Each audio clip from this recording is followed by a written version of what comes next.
রোহিত শর্মা ও বিরাট কোহলি ছাড়াই প্রথম আন্তর্জাতিক টি-20 খেলা শুরু করবে ভারত।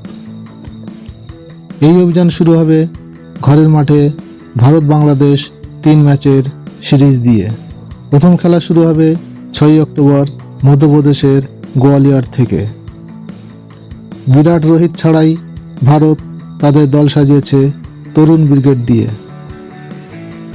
তাদের সামনে থেকে নেতৃত্ব দেবে টি-20 স্পেশালিস্ট সূর্যকুমার যাদব।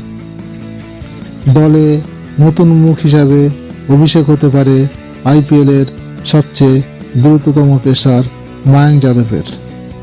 ভারত দল সাজিয়েছে এই রকম: সূর্যকুমার যাদব, অভিষেক শর্মা, সঞ্জু স্যামসন, রিঙ্কু সিং, হার্দিক পান্ডিয়া, রিয়ান পরাগ, নীতিশ কুমার রেড্ডি, শিবম দুবে, ওয়াশিংটন সুন্দর, রবি বিষ্ণই, বরুণ চক্রবর্তী, জিতেশ শর্মা, অর্শদীপ সিং, হর্ষিত রানা এবং মায়াঙ্ক যাদব। টি-20 ওয়ার্ল্ড কাপ চ্যাম্পিয়ন ভারত তাদের শিরোপা আগামীতে ধরে রাখতে পারবে কিনা তার শুভ সূচনা হবে বাংলাদেশ সিরিজ দিয়ে।